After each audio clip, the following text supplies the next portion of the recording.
بدی پھیلانے والے تھوڑے ہیں اور نیکی پھیلانے والے زیادہ ہیں،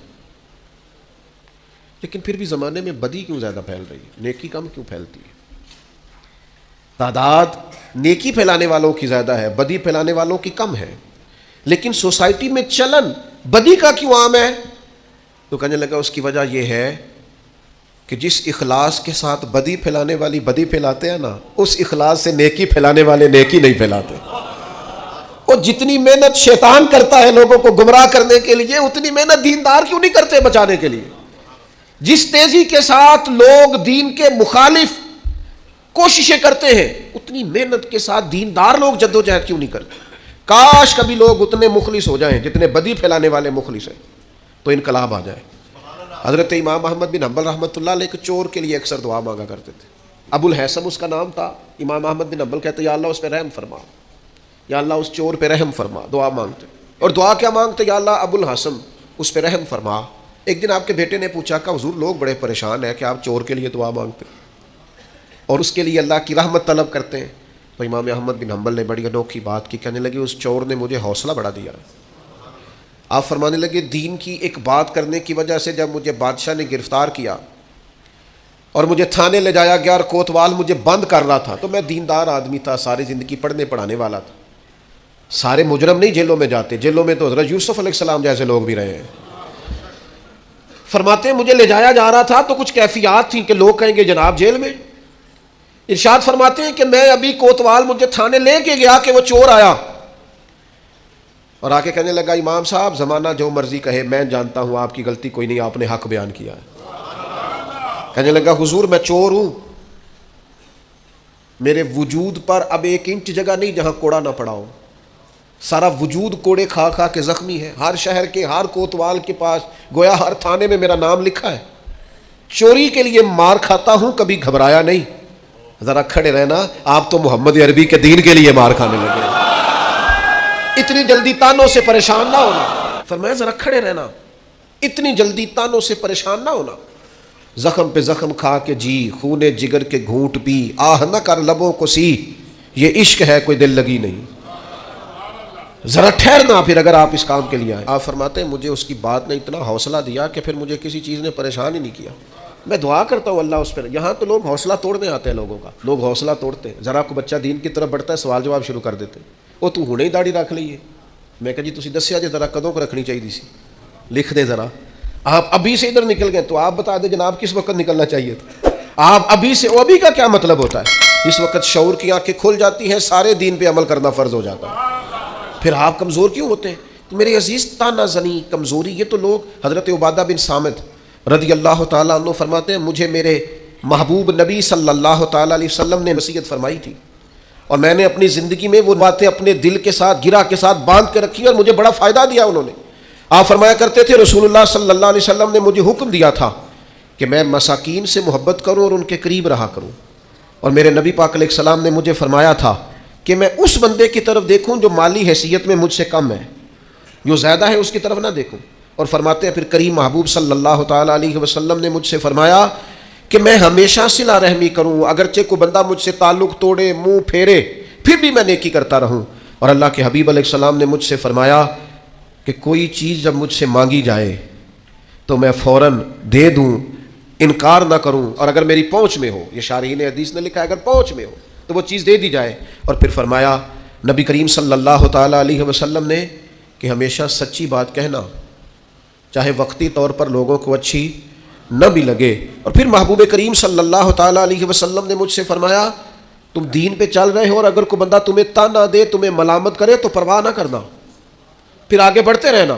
اور پھر میرے کریم حبیب نے مجھ سے فرمایا تھا لا حول شریف کثرت سے پڑھا کرنا، یہ عرش کے خزانوں میں سے خزانہ ہے، یہ کثرت سے پڑھنا۔ آج آپ دیکھ لیں ہم نہیں کہتے سچی بات، صرف اس لیے ڈرتے ہیں کہ لوگ تانا دیں گے، لوگ سخت بات کریں گے، لوگوں کے اندر جو ہمارا ایک معیار بنا ہوا ہے وہ کم ہوگا، تانا زنی کا دروازہ کھلے گا۔ صرف اسی بات سے ڈرتے ہوئے میں بہت سارے لوگوں کو جانتا ہوں، سمجھتا ہوں اس بات کو کہ اگر اپنے قبیلے اور برادری میں وہ سچ کہہ دیں تو ان کے کہنے کے اثرات ہوں گے، لیکن وہ سب کی گڈ بک میں رہنا چاہتے ہیں، وہ سچ بولنا نہیں چاہتے، وہ سب کے حق میں سب کے لیے اچھا رہنا چاہتے ہیں، وہ عوامی پذیرائی چاہتے ہیں۔ لہذا جو خیر کی بات ان کی پہنچ میں بھی ہے وہ بھی نہیں کرتے، حتیٰ کہ اپنے گھر میں، اپنی اولاد میں، اپنے بچوں کے بیچ بھی انصاف نہیں کر پاتے۔ کیوں؟ اس لیے کہ وہ کہتے ہیں لوگ میرے مخالف ہو جائیں گے۔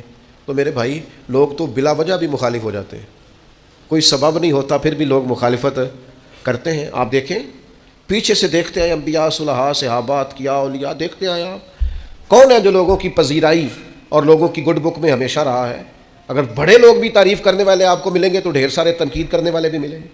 بہت سارے لوگ آپ کو ملیں گے جن کے لب و لہجہ تیر سے زیادہ سخت ہے، جن کی آنکھوں کے اندر آپ کے لیے اتنے سخت تیر ہیں کہ وہ بعض اوقات جملوں سے زیادہ سخت محسوس ہوتے ہیں۔ کیسے آپ گزارا کریں گے؟ اس لیے بہترین یہ ہے لوگوں کو دیکھ کر راہ کا تعین نہ کریں، رستے کا تعین رب رسول کی رضا دیکھ کر کریں، اور پھر اس پر چلتے جائیں، سفر کریں۔ اللہ کے پیارے حبیب علیہ السلام نے فرمایا، حضرت ابو سعید خدری رضی اللہ تعالیٰ عنہ حدیث کے راوی ہیں، مسند امام احمد بن حنبل میں موجود ہے، حضور علیہ الصلوۃ والسلام نے فرمایا، تم میں سے کوئی شخص اگر کوئی ایسا موقع دیکھے جہاں اللہ کے احکام کو توڑا جا رہا ہے تو اسے چاہیے کہ وہاں بات کہنے میں حقارت محسوس نہ کرے، تبلیغ کر دے، بات کہہ دے، لوگوں کو بتا دے۔ اور فرمایا اگر ایسا نہیں کرے گا تو اللہ قیامت کے دن اس سے پوچھے گا، وہاں تجھے بات کرنی چاہیے تھی، تو نے کیوں نہیں کی؟ تو عرض کرے گا، یا اللہ میں لوگوں سے ڈر گیا تھا۔ تو حضور فرماتے، رب فرمائے گا، میرا زیادہ حق تھا کہ تو مجھ سے ڈرتا، لوگوں سے ڈر گیا، تجھے مجھ سے ڈرنا چاہیے تھا۔ اور یاد رکھیں، جو اللہ سے ڈرتا ہے پھر وہ کسی اور سے نہیں ڈرتا۔ آپ خیر کی بات کہہ دیں۔ وہ ہمارے بزرگ تھے، مجھے بات بڑی پسند ہے سادی سی پر بڑی انوکھی ہے۔ وہ بازار میں سفر کر رہے تھے، جا رہے تھے، تو ایک عورت کو دیکھا بغیر پردے کے، گلے میں دوپٹہ ڈالے جا رہی ہے۔ تو حضرت صاحب چہرہ ادھر کیا ہوا ہے، پتر مسلمانہ دی بیٹی ہیں، مسلمانہ دا ملک ہے، میرا پتر سر کج۔ تو بڑی سخت اور بڑے تلخ لب و لہجے میں وہ خاتون کسی امیر گھر کی محسوس ہوتی، تلخ لہجے میں، بابا جا اپنا کام کر۔ تو حضرت اس کی بات سن کے بڑے تحمل اور بردباری سے فرمانے لگے، پتر میرا یہی کام ہے، میں کام نہیں لگا، میری یہی ڈیوٹی ہے، جو بندہ غلط بات کرے اسے تھوڑی سی ادب سے نصیحت کرو، میرا یہی کام ہے، میں کام نہیں لگا۔ تو وہ بات جو دل سے نکلتی ہے اثر رکھتی، پر نہیں طاقت پرواز مگر، آپ کہیں تو صحیح دین کی بات، اپنے بیٹے کو بھی نہیں کہتے حضور کے دین کا پیغام، چھوٹے بھائی سے بھی نہیں کہہ سکتے، اپنے ماتحتوں سے بھی نہیں کہہ سکتے آؤ یار نماز کے لیے چلیں، اپنے گھر میں بھی اتنی جرت اور طاقت نہیں رکھتے، ہر کام کے لیے ناراض ہوتے ہو، لیکن صرف لوگوں کے ڈر سے کہ لوگ کیا کہیں گے، ہر وقت کمزوری دکھانا۔ میرے عزیز، اس سے آپ نکل جائیں، اس بات سے پرواہ نہیں کی لوگوں نے، لوگ نکل گئے۔ آپ یقین کریں کتنے بڑے تھے حضرت زبیر بن عوام، فرماتے تھے کسی کی جرت نہیں تھی کبھی کہ میری طرف آنکھ اٹھا کے دیکھے، لیکن پھر میں نے کلمہ پڑھا، مجھے اوڑھنے دے اذیتیں، تو میری عادتیں نہ خراب کر۔ فرماتے ہیں چٹائی لپیٹ کے نا میرے گرد مجھے باندھ کے، تو اس کو میرا چچا آگ لگا دیتا تھا، وہ جو دھواں ہوتا تھا نا اس کا، یہ دھواں بڑی تکلیف دیتا ہے اگر آپ دھوئیں میں گر جائیں۔ فرماتے ہیں اس سے مجھے اذیت پہنچتی، تکلیف پہنچتی، لیکن ہر لمحہ میرے دل سے بھی صدا نکلتی، حق وہ ہے جو رسول پاک لے کے آئے، سچ وہ ہے جو نبی کریم علیہ السلام نے بیان فرمایا۔ کسی جگہ بھی کسی کمزوری کا اظہار کیوں ہم کمزور پڑ گئے؟ اللہ جانے کون سی ایسی باتیں ہیں جن کی وجہ سے ہم پیچھے رہتے جا رہے ہیں۔ میرے عزیزوں، ان کمزوریوں سے اپنے آپ کو نکالو۔ میں آپ سے عرض کروں، اپنے بچوں کو بزدل نہ بنائیں، انہیں یہ نہ کہیں کہ وہ بندے کیا کہیں گے، لوگ کیا کہیں گے، لوگ تیرے بارے میں کیا سوچیں گے۔ یہ ٹھیک ہے کہ انہیں تہمت والی جگہ سے بچائیں کہ یار تو رسوا ہو جائے گا، اور رسوائی جو ہے وہ ٹھیک نہیں ہوتی، اور وہ انہیں بتائیں غیر شرعی کاموں میں یا وہ سستی کر رہے ہیں دین سیکھنے میں تو اس میں، لیکن میرے عزیز کھانے پینے میں، اوڑھنے پہننے میں اور زندگی گزارنے میں آپ انہیں لوگوں کی رائے کا محتاج نہ کریں کہ بیٹا یہ تو اگر کھا لے گا تو لوگ کیا کہیں گے، یہ پہن لے گا تو لوگ کیا کہیں گے، اس معاملے میں لوگ کیا کہیں گے۔ دیکھنا یہاں لوگ، آپ بزدل نہ بنائیں اولاد کو۔ اللہ کرے ہمیں یہ سمجھ آئے، انہیں کہیں بیٹا اگر تو یہ کام کرے گا تو اللہ ناراض ہوگا، یہ کام کرے گا تو اس سے شریعت کی مخالفت لازم آئے۔ اگر اپنے بچوں کو آپ دائرہ شریعت کے اندر تبلیغ کریں گے، آپ اللہ رسول کے نام پر انہیں تبلیغ کریں گے، تو وہ تو عام لوگوں کے مقابلے میں طاقتور ہو جائیں، ان کے اندر تو قوت پیدا ہوگی، بیداری پیدا ہوگی۔ لیکن ہم کیا کرتے ہیں، بچپن سے بچوں کو سیاست دان بناتے ہیں، وہ ماحول دیکھ کر چلتے ہیں، حالات دیکھ کر فیصلہ کرتے ہیں، وہ بیچارے ڈپلومیس ہو جاتے ہیں، وہ کہتے ہیں ذرا یہاں دے، لوگوں کا کیا ہے میرے بھائی، کوئی ضروری ہے لوگوں سے منوانا؟ میرے عزیز، یہ خوف زدہ رہنا، ڈرے رہنا، سہمے رہنا، لوگوں کو دیکھ کر فیصلہ کرنا، لوگ کیا کہیں گے، لوگ پھر آپ کے بارے میں کیا رائے دیں گے، اس سے ساری زندگی ہماری کمزوریاں نہیں جاتی۔ میں آپ سے عرض کروں، مجھے بڑی تکلیف ہوئی اپنے ہی ملک کے ایک ذمہ دار کے بیان سن کے، جب ان سے کہا گیا کہ آپ فلسطین کے حق میں بات کریں، تو انہوں نے کہا آپ چاہتے ہیں ہم دنیا میں اکیلے رہ جائیں، آپ چاہتے ہیں ہم تنہا رہ جائیں، لوگ ہمارا ساتھ چھوڑ دیں۔ میں نے کہا کاش تجھے پتا ہوتا کہ لوگ ساتھ چھوڑ بھی جائیں تو کچھ نہیں ہوتا، اللہ رسول کا ساتھ ضروری ہوتا۔ کاش تجھے خبر ہوتی، لوگ پہلے بھی ساتھ نہیں ہیں، لوگ آپ کے ساتھ نہیں ہوتے، لوگ اپنے مفادات کے ساتھ ہوتے، لوگ اپنے آپ دیکھیں نا، مفاد لوگوں کا بدل جاتا ہے تو پھر وہ آپ سے بھی بدل جاتے ہیں۔ اگر مفاد کسی اور جگہ وابستہ ہے تو لوگوں کی توجہ ادھر ہو جائے گی۔ جب تک آپ سے کسی کو فائدہ ہو رہا ہے وہ آپ کے ساتھ ہے۔ تو ہم اس چکر میں ساری عمر جو بتا دیتے ہیں کہ لوگ کیا کہیں گے، لوگ کیا رائے قائم کریں گے، اس سے کمزوری واقع ہوتی ہے۔ میرے عزیز، اس کمزوری سے نکلنا ہے۔ ایک خاص بات آپ کی خدمت میں عرض کرنی ہے، رمضان کا آخری عشرہ شروع ہو رہا ہے۔ میں اپیل کرتا رہا ہوں شروع سے لے کر آخر تک، پھر عرض کرتا ہوں یارو، وقت کا پتہ کوئی نہیں۔ ڈھیر سارے لوگ پچھلے سال تھے، اس سال نہیں ہیں۔ میں اپنے کچھ سنگیوں کو جانتا ہوں جو وقت پہ آتے تھے، جمعہ پڑھنے کے لیے جمعرات کو آ جاتے تھے، لیکن پھر اللہ کا حکم ہوا وہ چلے گئے، رخصت ہو گئے دنیا سے۔ یہ جو 10 دن ہیں نا آخری عشرے کے، یہ بڑے قیمتی ہیں۔ اس طرح کسی انتہائی زرخیز چیز کو انسان کو میسر آئے تو بندہ کہتا ہے نا کہ میں جلدی سے اس میں فصل کاشت کروں، یہ جلدی جلدی مجھے پھل دے گی۔ یہ 10 دن انتہائی قیمتی ہیں، آخری عشرہ، اس کو سو کے نہیں گزارنا، موبائل دیکھ کے نہیں گزارنا۔ ان 10 دنوں کی یہ کیفیت ہے کہ سیدہ عائشہ صدیقہ فرماتی ہیں حضور جاگتے بھی تھے، ہمیں جگاتے بھی تھے۔ یہ خیر جمع کرنے کے دن ہے، یہ سعادتیں حاصل کرنے کے دن ہے۔ کوشش کریں ہر روز رات کو شب بیداری ہو۔ میری آپ سے خاص اپیل ہوگی کہ ان راتوں کو، ان اوقات کو ضائع نہ کریں، ان کو کپڑوں کے اور جوتوں کے اور خریداری کے ہی سپرد نہ کر دیں۔ یہ اوقات بڑے قیمتی ہیں، ان کو ضائع نہیں کرنا۔ آپ نے خاص توجہ کرنی ہے، گھر والوں کو بھی بتانا ہے۔ کوشش کریں سحری میں جب اٹھنا ہے تو 1 گھنٹہ پہلے اٹھیں تاکہ کچھ نفل ہو جائے، کچھ تلاوت ہو جائے، اس کے بعد سحری ہو جائے۔ آخری عشرے کی عبادت آپ نے بھولنی نہیں، اللہ تعالیٰ توفیق دے۔ تو وجود سارے کا سارا حضور کا رحمت کاملہ ہے۔ نبی پاک کا مسجد نبوی شریف میں بیٹھ کر پیغام دین دینا بھی رحمت ہے، اور حضور اگر اسلحہ پہن کر بدر کے میدان میں آ جائیں، اللہ کے دین کو نافذ کرنے کے لیے دست مبارک میں تلوار اٹھا لیں، تو یہ بھی کائنات کے لیے رحمت ہے، یہ بھی فضل ہے۔ کیوں؟ اس لیے کہ اگر جڑی بوٹیاں کاٹی نہ جائیں تو اصل فصل کا نقصان کر جاتی ہیں۔ اس لیے ضروری ہوتا ہے کہ ایسی چیزوں کو تلف کر دیا جائے جو انسانیت کے لیے نقصان کا باعث۔ اللہ تعالیٰ نے نبی پاک علیہ السلام کے وجود کو سراپا رحمت بنایا۔ بدقسمتی یہ ہوئی کہ دور جب بدلا نا اور لوگ اپنی ضروریات زندگی کمانے کے لیے میدان میں آئے، تو وہ اس طرح کی کچھ دوڑ میں ہم سب لوگ شامل ہو گئے کہ ایک مخصوص سی مادہ پرستی، ایک مخصوص سا مزاج، دولت کی اینک سے ہر چیز کو دیکھنے کا۔ تو ڈھیر سارا کچھ شخص اچھا ہے، اس میں بہت بڑی تعداد میں بھلائیاں پائی جاتی ہیں، اتنی زیادہ بھلائیاں کسی میں پائی جاتی ہیں، اتنا پیارا آدمی ہے، اتنا شستہ اس کا مزاج ہے، لیکن ہم جب کسی سے ملتے ہیں تو ہم یہ دیکھتے ہیں کہ اس کی ساری اچھائیاں اپنی جگہ پر پتہ چلے نا کہ وہ ہمیں کیا دے سکتا ہے، ہمارے کس کام آ سکتا ہے، ہمارے لیے کتنا نفع بخش ہو سکتا ہے، ہمارے لیے کتنا سود مند۔ یعنی وہ مزاجوں میں جو خاص نرمی ہونی چاہیے تھی، اور جو حضور نے فرمایا کہ تم میں سے بہتر وہ ہے جو لوگوں کے لیے نفع مند ہے، وہ والا مزاج نہیں بلکہ کچھ لینے کا۔ تو حضور علیہ السلام کو اللہ تعالیٰ نے رحمت بنا کر بھیجا۔ اس رحمت کاملہ ہی کی وجہ تھی کہ حضور نے ظاہری طور پر بھی لوگوں کے جو روزمرہ کے معاملات تھے اس میں بھی بڑی خیر خواہی کے جذبات رکھتے تھے۔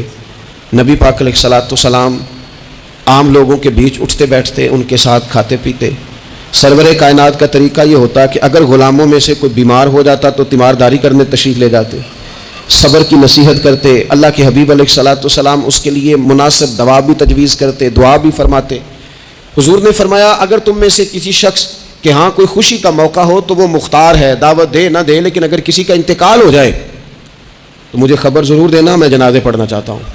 ایک مقام ایسا بھی آیا کہ جہاں میرے نبی پاک علیہ السلام نے فرمایا اگر میرا کوئی امتی دنیا سے چلا جائے اور ترکہ چھوڑ کے جائے، جائیداد چھوڑ کے جائے، مال و اسباب چھوڑ کے جائے، تو وہ اس کی اولاد میں بانٹ دینا لیکن اگر اس کے ذمے قرضہ ہو تو میرے پاس آ جانا، میں اس کا قرض ادا کر دوں گا۔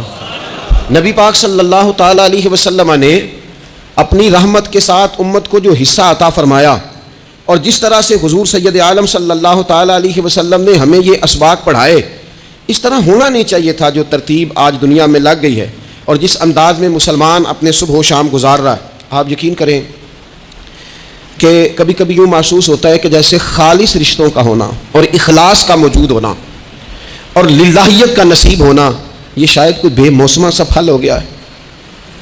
شاید یہ کہ اب ڈھونڈنے سے، تلاش کرنے سے بھی ایسی چیزیں میسر نہیں آئیں گی کہ لوگ اللہ تعالیٰ کی رضا کو پیش نظر رکھیں۔ اور پھر اب تو اس طرح کا ماحول ہو گیا ہے کہ چونکہ زیادہ لوگ جھوٹ بولتے ہیں اللہ ماشاء اللہ، تو بیچ میں سچ بولنے والا عجیب لگتا ہے۔ چونکہ زیادہ دکانداری ہوتی ہے تو کوئی اخلاص کا مظاہرہ کرتا ہے تو وہ عجیب لگتا ہے۔ چونکہ زیادہ اللہ معاف فرمائے کہ دھوکہ دہی کا بازار گرم ہے تو اب یوں محسوس ہوتا ہے کہ جیسے کوئی بندہ کہہ رہا ہے میں صحیح سے چلوں گا تو لوگ سمجھتے ہیں شاید کوئی اداکاری کر رہا۔ حضور علیہ الصلوۃ والسلام نے جو لوگوں کے حق میں اپنی طبیعت میں نرمی پیدا کی، آپ یقین کریں بڑے سارے لوگوں سے ملنے کو جی چاہتا ہے لوگوں کا، ان کے پاس جانے کو، بیٹھنے کو، من کی باتیں کرنے کو۔ بہت سارے لوگ ایسے ہوتے ہیں جن کے بارے میں ہماری خواہش ہوتی ہے کہ بندہ بڑا اچھا ہے، لیکن اس کے پاس اگر چل کے جائیں گے تو ہمارے سٹیٹس کا کیا بنے گا؟ اگر ہم جا کے اس کی مجلس میں بیٹھ گئے تو وہ جہاں ہم خود میرے مجلس تھے اس کا کیا بنے گا؟ اگر ہم کسی شخص کی طرف بڑھ گئے، آگے بڑھ کے ہم نے 2 قدم آگے جا کے گرم جوشی سے اس کا استقبال کیا تو کوئی شخص یہ نہ سمجھ بیٹھے کہ یہ تو کوئی لو سٹینڈرڈ رکھتا ہے۔ ہم نے وہ اس طرح کے بیج بوئے ہیں انانیت کے کہ ڈھیر ساری تکلیف لوگوں کو ہماری وجہ سے ہوتی ہے۔ بہت سارے لوگ آزمائش کا شکار ہوتے ہیں، بعض لوگ آ جائیں، لوگ ڈھب سے کھانا نہیں کھا پاتے، لیکن وہ خاص رحمت اور وہ خاص نرمی جو نبی کریم نے ہمیں عطا فرمائی ہے، یار یہ کتنا، میں آپ کو ذاتی بات بتاتا ہوں، اپنے مخالف کو، گالی دینے والے کو، زندگی کے کسی کونے میں برا کہنے والے کو معاف کرنا بڑا مشکل کام ہے۔ جس شخص نے 30 سال پہلے بھی کبھی آپ کو کوئی سخت لفظ کہا ہو تو وہ بندہ سامنے آئے تو بات یاد آ جاتی ہے، یار اس نے یہ کہا تھا، باتیں کھٹکتی ہیں۔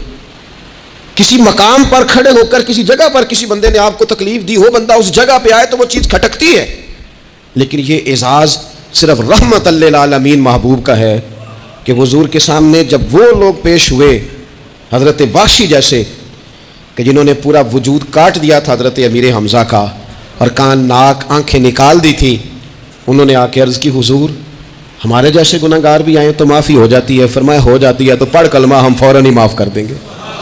اور جو فتح مکہ کے موقع پر نبی پاک علیہ الصلوۃ والسلام نے فرمایا ہے نا، فتح مکہ کے موقع پر، وہ تو بات ہی بڑی انوکھی ہے۔ انہوں نے کہا تھا آپ ہم سے کیا سلوک کرنے والے ہیں؟ تو فرمایا سلوک کیا کرنا ہے؟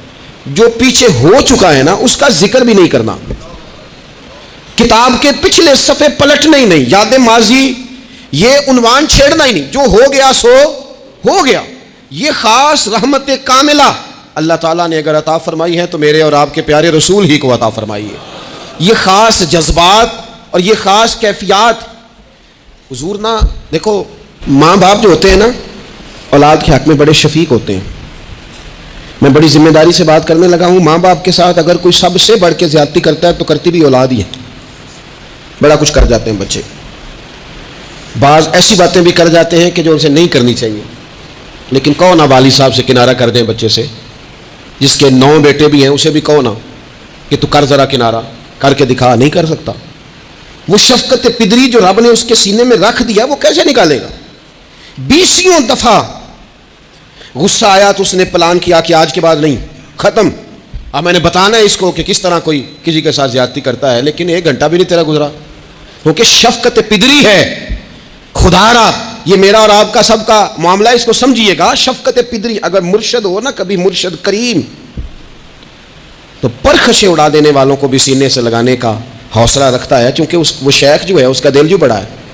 کئی دفعہ سارا سینہ چھلنی ہوتا ہے پر اس سینے چھلنی کرنے والوں کو بھی سینے سے لگانا پڑتا ہے، اس لیے کہ دل دریا سمندروں ڈونگے کون دلاں دیا جانے، 14 طبق دلے دے اندر تے تمبو وانگوں تانے، مشکل کام ہے۔ استاد صاحب وہ مطلب ہم نے تو دیکھا ہے کہ بچے کو اٹھانے کے لیے والد آ گئے کہ نہیں جی نہیں ہم نے نہیں پڑھانا، تو استاد صاحب کہنے نے او میں بڑی محنت کی تھی جی ہم تے چل گیا ہے 6 مہینے ویکھو تے صحیح۔ میں نے بڑی مشقت کی ہے، یہ راہ میں نہ اسے لے جاؤ. میں نے تو کئی ناشتے نہیں کیے کہ کلاس میں پہنچنا تھا، کئی دفعہ میں نے کھانا چھوڑ دیا کہ مجھے دیر ہو گئی تھی. نہ لے کے نہ جاؤ، میری مشقت ہے. یہ میں آپ کو وہ والی مثالیں دے رہا ہوں جو صرف میرے اور آپ کے عقل کے قریب ہیں.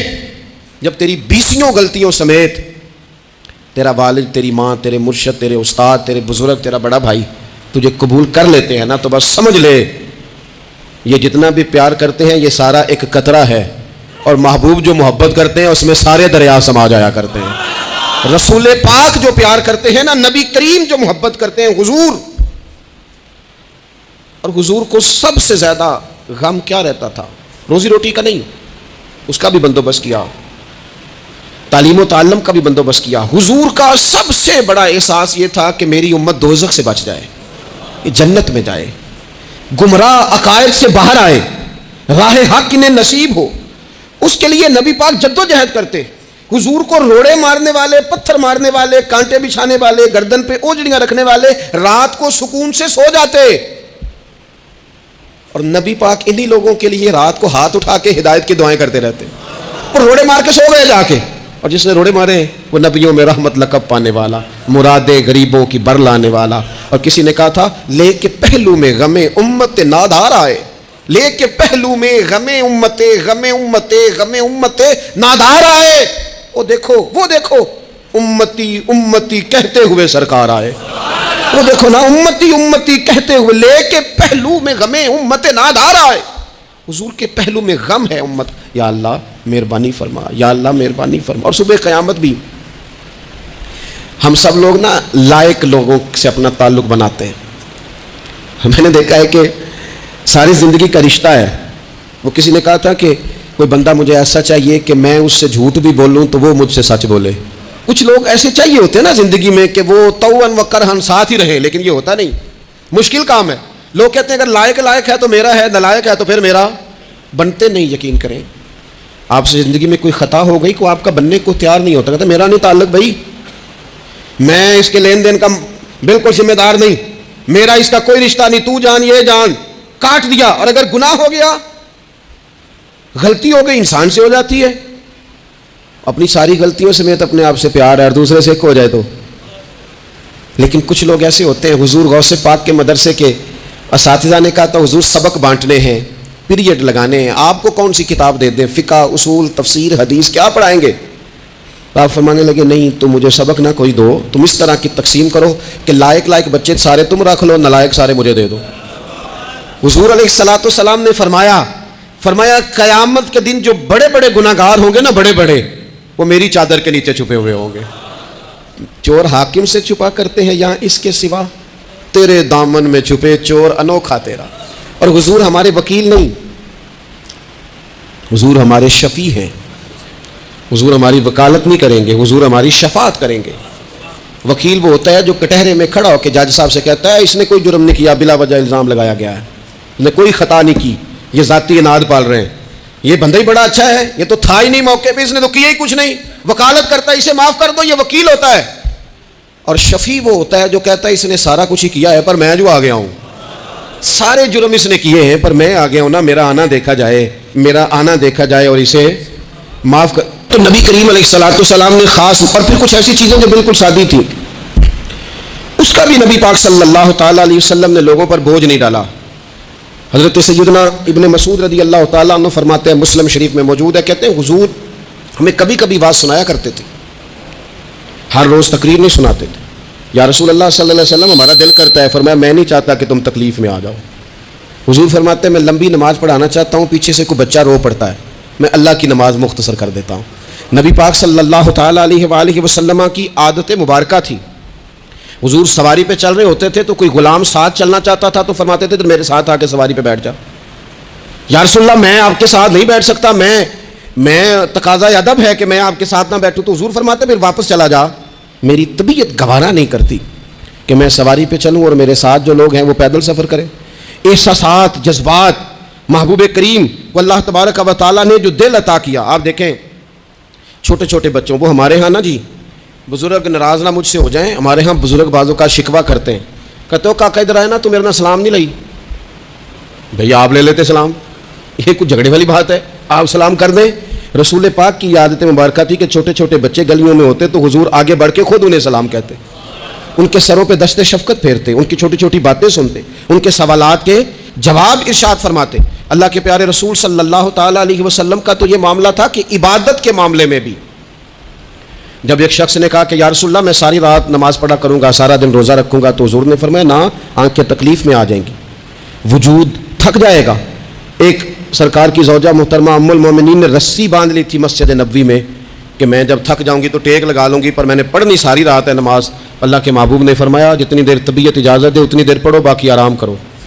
اور فرمایا تمہاری آنکھ کا بھی تمہارے اوپر حق ہے, تمہارے وجود کا بھی تمہارے اوپر حق ہے. یہ ساری چیزیں نبی پاک صلی اللہ تعالیٰ علیہ وسلم کی امت کے ساتھ رحمت پر دلالت کرتی ہیں. اسی طور پر آپ دیکھیں کہ نبی کریم علیہ السلام نے 2-3 دن تراویح پڑھی, پھر صحابہ جمع ہو گئے, زیادہ لوگ آ گئے تو سرکار اندر سے باہر ہی نہیں آئے, حجرے میں رہے. فجر کے وقت آئے تو فرمایا مجھے پتا تھا تم سارے انتظار میں ہو اور تم نے دیر تک میرا انتظار کیا, میں جان بوجھ کے نہیں آیا. کیوں نہیں آئے یا رسول اللہ صلی اللہ تعالیٰ علیہ وسلم؟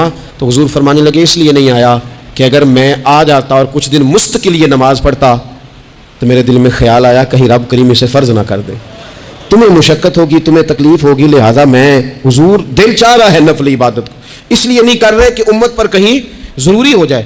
حضرت سیدنا عباس فرماتے ہیں کہ ایک انصاری صحابی رات کو مسجد نبوی شریف میں داخل ہوئے. ان دنوں جن دنوں وہ بدر کے قیدیوں کو لایا گیا تھا, تو ان قیدیوں کو رسیاں صحابہ نے زور سے باندھ دی تھی. تو کہتے ہیں کہ میں نے دیکھا نبی کریم علیہ السلام بڑی بے چینی کے عالم میں کبھی ادھر جاتے کبھی ادھر آتے.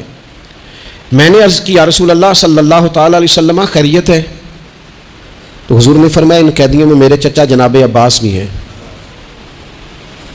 وہ ہائے ہائے کرتے ہیں تو مجھے نیند نہیں آتی. چلو زیادہ نہیں تو تھوڑا احساس کبھی چچا کا بھی پیدا کرنا چاہیے. ویسے چچا چاند نہیں ہوتا, چندہ ہمیشہ ماموں نہیں ہونا ہے. چچا جتنا مرضی بھی خوبصورت ہو بیچارہ چاند ہو سکتا نہیں, چندہ ماموں نہیں ہونا ہے, پکی بات. تو کبھی چچا کا بھی احساس کرنا چاہیے. نبی کریم علیہ السلام نے فرمایا چچا ہائے ہائے کرتے ہیں تو مجھے نیند نہیں آتی. وہ انصاری صحابی فرماتے ہیں کہ میں دوڑا گیا اور میں نے جا کے معلومات کی کہ حضرت عباس رضی اللہ تعالیٰ عنہ کو کہاں باندھا گیا ہے. فرماتے میں جا کے حضرت عباس کی رسیاں ڈھیلی کر کے آیا تو وہ سکون میں آ گئے. تو آ کے حضور علیہ السلام کو میں نے دیکھا تو سرکار بھی زمین پر بیٹھ گئے, لیکن ابھی چہرے پر بے چینی باقی تھی. میں نے عرض کی حضور میں رسیاں ڈھیلی کر رہا ہوں جناب عباس کی, آپ آرام سے سو جائیں. تو یہاں تک نہیں یہ رحمت رکتی, یہ رحمت کسی مقام پر محدود نہیں ہوتی. میرے کریم کا کرم ہمیشہ برستا ہے تو بغیر رنگ و نسل ہر جگہ برستا ہے. حضور علیہ الصلوۃ والسلام نے فرمایا صرف عباس نہیں, جا سارے قیدیوں کی رسیاں ڈھیلی کر کے آ, سب کچھ. یہ کون لوگ ہیں؟ یہ بدر میں پھول لے کے آئے تھے, یہ گجرے لے کے آئے تھے پھولوں کے, خوشبو کا تحفہ دینے آئے تھے, یہ تو تلواریں لے کے آئے تھے. لیکن یہ اعزاز ہے میرے نبی پاک کا کہ اللہ نے حضور کو رحمت للعالمین بنایا ہے. دلوں کے اندر اتنی گنجائش رسول پاک نے پیدا کی. فرمایا سب کہ رسیاں ڈھیلی کرو تاکہ میں آرام سے سو جاؤں.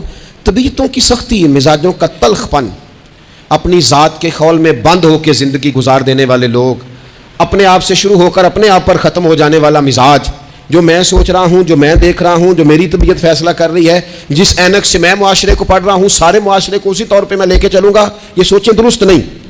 ہم نبی کریم علیہ السلام کے ماننے والے ہیں, ہمیں ان ساری باتوں کا خیال اور ادراک کرنا پڑے گا کہ جو ہمیں ہمارے رسول پاک نے سکھائی ہے. انسان پر بعض اوقات کچھ لوگ اس طرح کا بھی اس کے ساتھ رویہ اختیار کرتے ہیں کہ رد عمل کے طور پر کچھ کہنا پڑتا ہے. بعض لوگ سخت سست کہہ دیتے ہیں رد عمل کے طور پر, خود اس طرح کے نہیں ہوتے لیکن پانگ آمد بجانگ آمد. تو ایک دفعہ جب بڑی سخت تکلیف دی کفار نے تو صحابہ نے عرض کی یا رسول اللہ ان کے لیے دعا کریں یہ تباہ ہو جائیں. تو محبوب نے خود ان لفظوں کے ساتھ جواب دیا, فرمایا اللہ نے مجھے لعنت ملامت والا نہیں بنا کے بھیجا, مجھے رحمت للعالمین بنا کے بھیجا.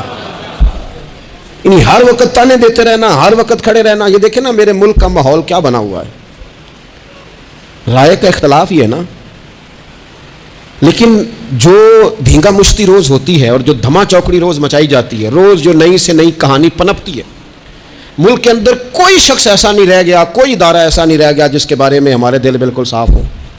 اس لیے کہ ہم نے مزاج اس طرح کا بنا لیا ہے, ہم نے اینک اس طرح کی لگا لی ہے, لہجے اس طرح کے بنا لیے.